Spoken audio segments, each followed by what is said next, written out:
Lumabas na ang tunay na laro ni Bronny James. Nagtala ng bagong career high mga bro. Pinakitaan pa si Daddy Bron ng slam dunk. Solid din ang isa pang rookie ng Lakers, ala JaVale McGee vibes. Final day, final game, Lakers versus Golden State Warriors. No Stephen Curry ngayon ang Warriors mga bro, habang pahinga na ang starting five ng LA. Di din maglalaro ngayon ang super rookie na si Dalton Knecht, kaya naman mas mabibigyan ng mahabang minuto si Bronny James Jr. na parte ngayon ng starters ng Lakers. Jackson Hayes unang butas sa opensa ng LA, nasundan din agad yan ng gandang cut naman ni Bronny James sa baseline for his first 2 points. Yun nga lang, nakasagot ng 9-0 run ng Warriors led by Jonathan Kuminga. Nakatulog pa sa depensa si Bronny James Jr. Easy layup for Kuminga. Balik kumpiyansa naman si Andrew Wiggins, 5 straight points. Bahagyang natambakan ng 8 points sa run na yan ng Lakers. Dalawang rookies ang naka-lineup. Si starters ng Lakers, Quincy Olivari, na libre sa may corner kaso napa-timeout si Coach Redick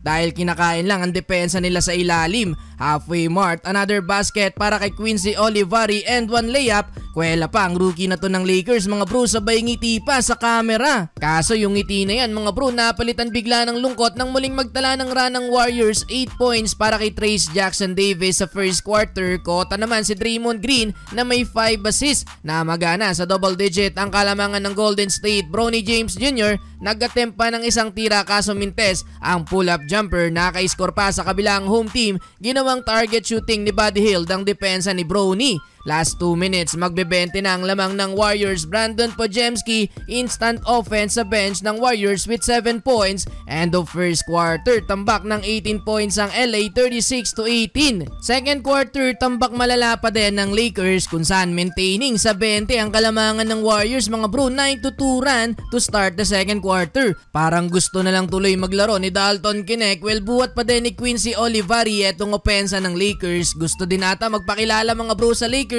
Decente ang shooting beyond the arc. 2 tres ang naipasok. May papukol-pukol din sa 2 points. Total of 19 points para kay Quincy Olivari. Shooting 70% from the field. Halos kalahati na yan ang total points ng Lakers sa first half. Samantala, etong si Bronny James finally naitala na din ang kanyang first 3 points sa preseason. Nalibre sa top of the key. Napainom pa ng tubig si LeBron James. Nakapisay naman si AD. Kaso ang problema magte-30 na ang lamang ng Warriors. Big man na si Castleton, pinabagsak sa play na to si Draymond Green. Natapos ang first half, nagpahabol pa ng 2 points si Bronny James Jr. Pasok ang floater, total of 7 points na para kay Bronny. Bagong career high sa preseason, 66-40 halftime. Entering the third quarter, aggressive si Bronny James. Agad na inatake ang depensa ni Trayce Jackson-Davis pero butang inabot ng rookie. Buti na lang agad na nakabawi si Bronny, pull-up jumper. Nagkaroon ng minira ng Lakers. Eto, momentum para kay Bronny in transition, iwan ng bantay sa behind the back move.